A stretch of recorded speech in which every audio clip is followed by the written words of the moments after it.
اعوذ باللہ من الشیطان الرجیم بسم اللہ الرحمن الرحیم السلام علیکم۔ ہم آج ویڈیو بنائیں گے ثلاثی مزید فی کے حوالے سے۔ ثلاثی ہم جانتے ہیں کہ 3 کو کہا جاتا ہے، اور مزید فی یہ جو فی ہے، فی میں یا اندر کے لیے استعمال ہوتا ہے۔ ہم ان کو حروف جارہ کے طور پر پڑھ چکے ہیں، اور ہی یعنی اس میں، مزید یعنی زیادہ، ٹھیک ہے۔ تو اس کا پورا ترجمہ کیا بنا کہ ثلاثی یعنی 3 میں زیادہ۔ ترجمہ کریں گے اس کا ٹھیک سے کریکٹ ورڈز کے ساتھ تو ہو جائے گا کہ ایسا فعل یا ایسا اسم جس میں 3 سے زیادہ حرف موجود ہو اس کو ثلاثی مزید فی کہا جائے گا، ٹھیک ہے۔ ہم پہلے پڑھ چکے کہ ثلاثی مجرد کے کتنے باب ہیں، ثلاثی اسم کے کتنے باب ہیں، فعل کے کتنے باب ہیں، ٹھیک ہے۔ اب ہم پڑھیں گے ثلاثی مزید فی کے باب کو۔ اچھا، ثلاثی میں یعنی 3 میں اگر ہم اسم کی بات کریں تو اس کے جو اسم کے باب ہے اس کو مزید فی میں شمار کرنا ناممکن ہے، بہت، اگر ہے بھی تو بہت مشکل ہے۔ ہم نے صرف اس کی پہچان کا طریقہ کیا رکھا تھا، یہ کہ ایسا اسم کہ جس میں 3 سے زیادہ حرف موجود ہو اور وہ ربائی میں نہ جا رہا ہو، ربائی کے وزن پہ پورا نہ اتر رہا ہو، تو وہ ثلاثی، اس میں ثلاثی مزید فی ہوگا، ٹھیک ہے۔ لیکن فعل ثلاثی مزید فی میں 10 ابواب بیان کیے جاتے ہیں، جس میں سے مشہور 8 ہیں۔ ہم ان سب کو دیکھیں گے انشاءاللہ۔ سب سے پہلے ہم پہلا باب لے رہے ہیں، باب افعال۔ باب افعال، باب افعال میں یہ اس کا نام ہے، ٹھیک ہے۔ اس کو ایسے بھی لکھتے ہیں اور ایسے بھی لکھتے ہیں، افعالن، ٹھیک ہے۔ اب ہم اس کا ماضی اور مضارع دیکھیں گے۔ اس کا ماضی مضارع بنتا ہے افعل یفعل، یفعل، ٹھیک ہے۔ جیسے ہم نے مجرد ثلاثی کے باب پڑھے تھے، مجرد ثلاثی میں یعنی فعل مجرد ثلاثی میں ہم نے جو باب پڑھے تھے وہ 6 باب تھے، اور ہم اس کے صرف پہلے لیٹر سے، پہلے حرف سے یہ پہچان رہے تھے کہ یہ باب کون سا ہے اور اس باب کے ماضی مضارع کیسے بنیں گے۔ مثال کے طور پہ ہم کہہ رہے تھے کہ باب نون نصرا ینصرو، فوراً ہم نے اس کا ماضی مضارع بنا لیا تھا۔ باب ضاد ضربا یضرب، باب فا فتح یفتح، فوراً ہم بنا رہے تھے۔ لیکن اب یہاں پر بھی ہمیں ان چیزوں کو یاد کرنا پڑے گا۔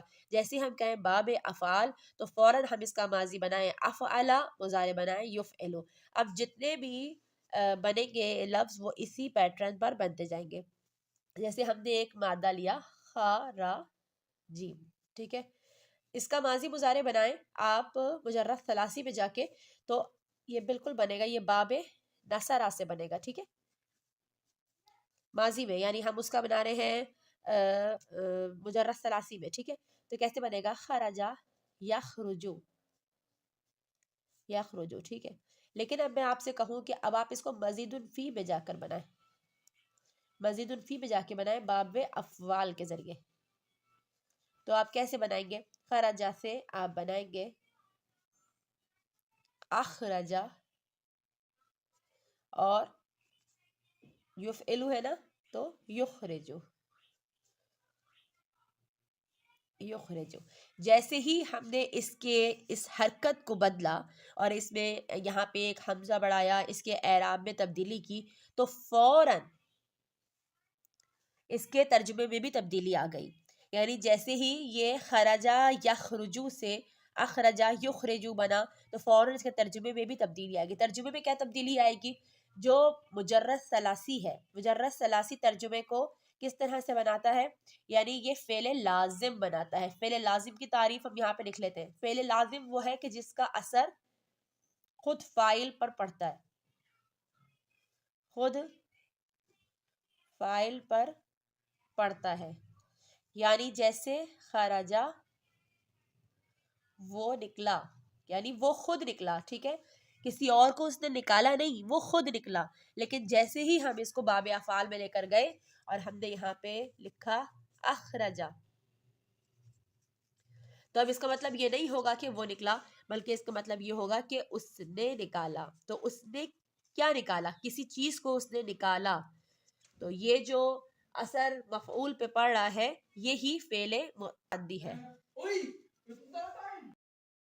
اسی طرح سے اس کی اور مثالیں دیکھ لیں۔ جیسے میں نے یہاں پہ ایک اور مادہ لیا، نون ز لام، نزلہ، ٹھیک ہے۔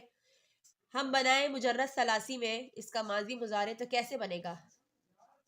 نزلہ ینزلو، یہ باب ضاد سے، ضربہ یضربو سے بنتا ہے، ٹھیک ہے، نزلہ ینزلو، میں اعراب لگا دیتی ہوں تاکہ آسانی رہے سمجھنے میں، ینزلو۔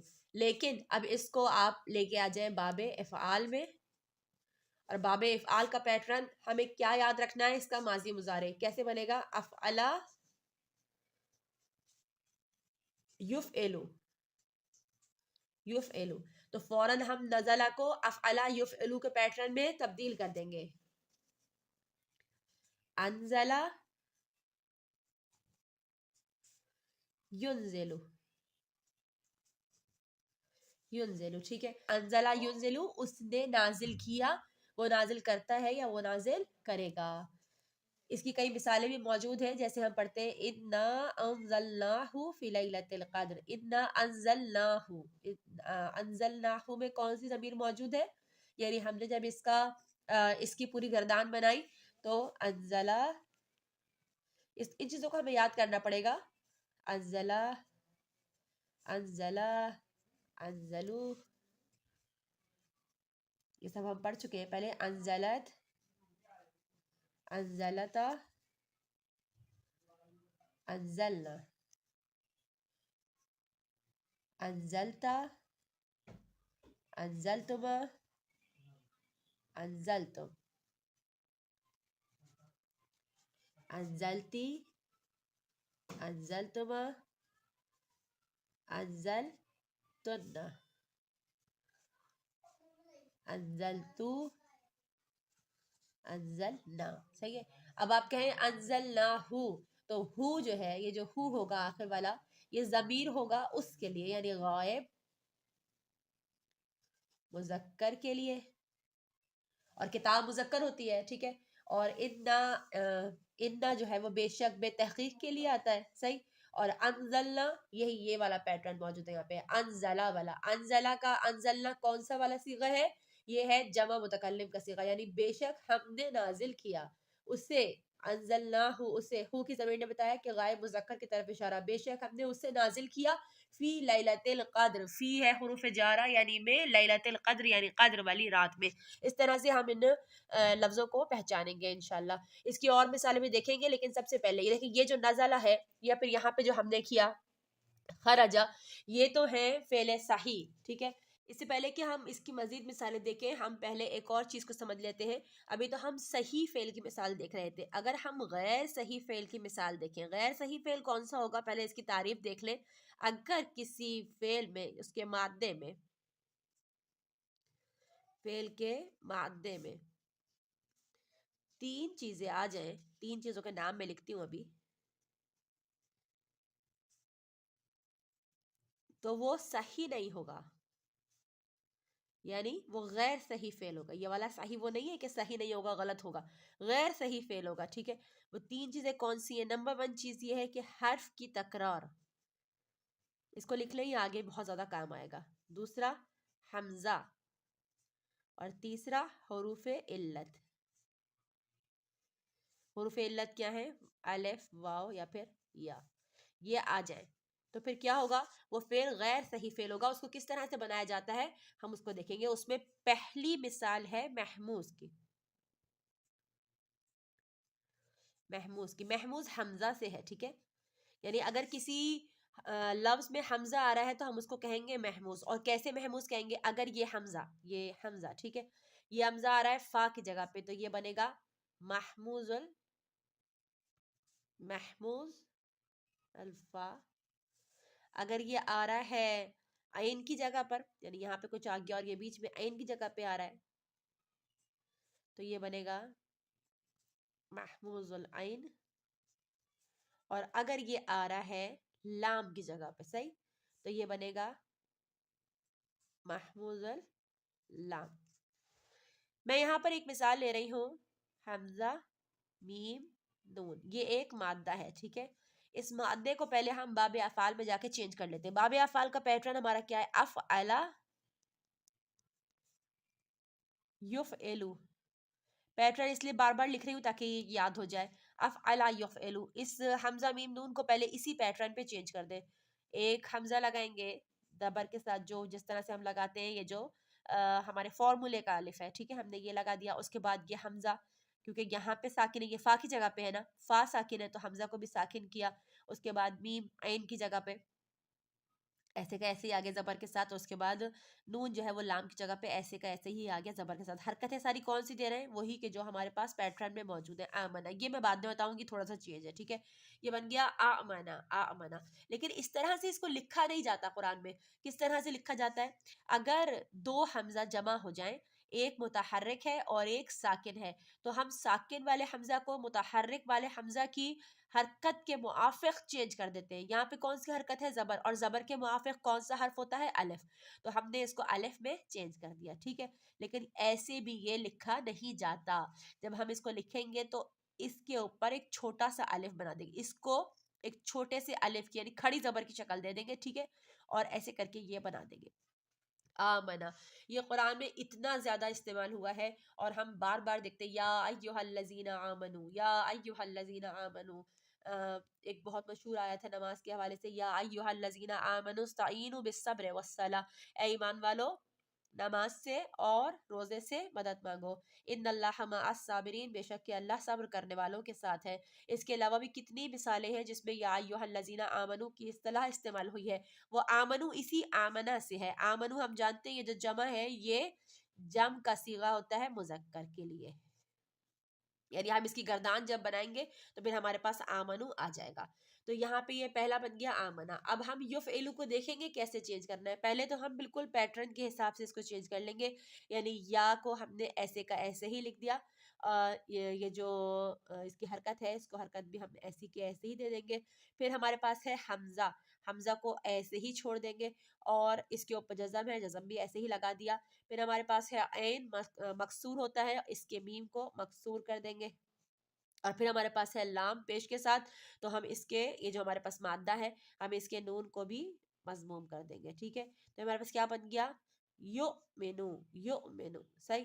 اب ہم کیا کریں گے؟ اگر اس طرح سے ہمارے پاس حمزہ بیچ میں ساکن حالت میں آ جائے گا، تو کیونکہ لکھا ہوا اس طرح اچھا نہیں لگ رہا بیچ میں، تو ہم اس کو اس کے پہلے والے حرف کے حرکت کے موافق ایک اسٹینڈ دیں گے، ایک کرسی دیں گے جس پہ اس کو بٹھا دیں گے. تو پہلے والے حرف پہ کیا ہے؟ پیش، اور پیش کے موافق کیا ہوتا ہے؟ واو. جیسے حمزہ کے یہاں پہ ہم نے حرکت کو دیکھا تھا، تو زبر کے موافق کیا تھا؟ الف. زیر کے موافق کیا ہوتا ہے؟ یا. اور پیش کے موافق کیا ہوتا ہے؟ واو.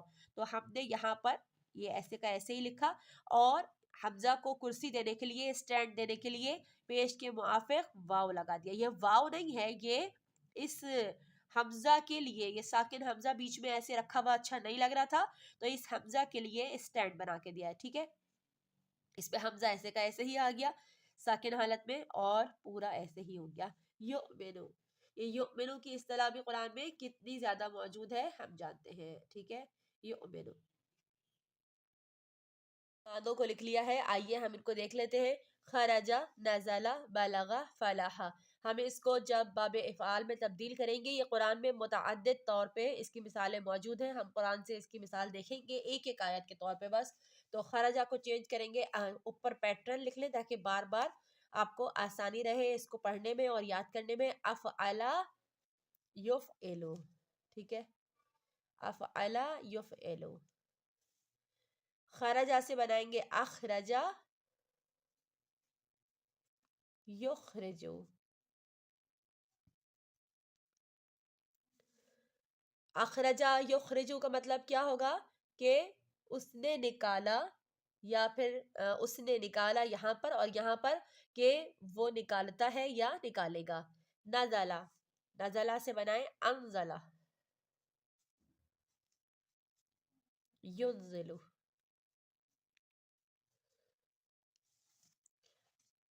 اس نے نازل کیا، وہ نازل کرتا ہے یا کرے گا. بلغہ سے بنائیں ابلغہ.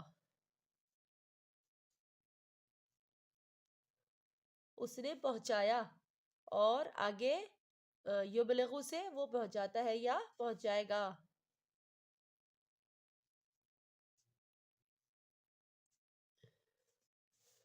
فلاحا کامیاب ہونا. افلاحا، قد افلاحا، یہ کتنی دفعہ قرآن میں استعمال ہوا ہے. افلح یفلح. آئیے اس کی مثالیں دیکھتے ہیں قرآن سے. سب سے پہلی مثال سورہ بقرہ کی آیت نمبر 22 سے لی ہے. اس آیت میں دونوں لفظ موجود ہیں، انزل بھی اور اخرج بھی. انزلہ اخرجا، آپ دونوں کے پیٹرن کو دیکھ کے سمجھ جائیں گے کہ یہ باب افعال سے لیا گیا ہے اور افعلہ کے وزن پر بنا ہوا ہے. انزلہ یعنی ویسے تو یہ اتارنے کے یا کوئی چیز نازل کرنے کے معنی میں آتا ہے، لیکن چونکہ آگے پانی کی بات ہے، من السماء ماء یعنی آسمان سے پانی، تو پانی کے لیے جو موضوع لفظ ہے وہ ہوتا ہے برسایا. تو ہم اس کا ترجمہ بھی اسی طرح سے کریں گے کہ اس نے آسمان سے پانی برسایا. اور پھر آگے فاخرجا، تو فا جو ہے وہ پس کا معنی دیتا ہے، یعنی اس کے بعد پھر یہ ہوا، کسی چیز کے ہونے کے بعد یہ فا جو ہے اس کے معنی میں آتا ہے. اصل لفظ ہے اخرجا. اخرجا بھی افعلہ کے وزن پہ ہے اور اس کا مطلب ہوتا ہے نکالنا، خارج کرنا. تو کہا کہ اس نے آسمان سے پانی برسایا اور پھر زمین سے اس پانی کے ذریعے، پس زمین سے ثمرات پیدا کیے تاکہ تمہارے لیے رزق ہو.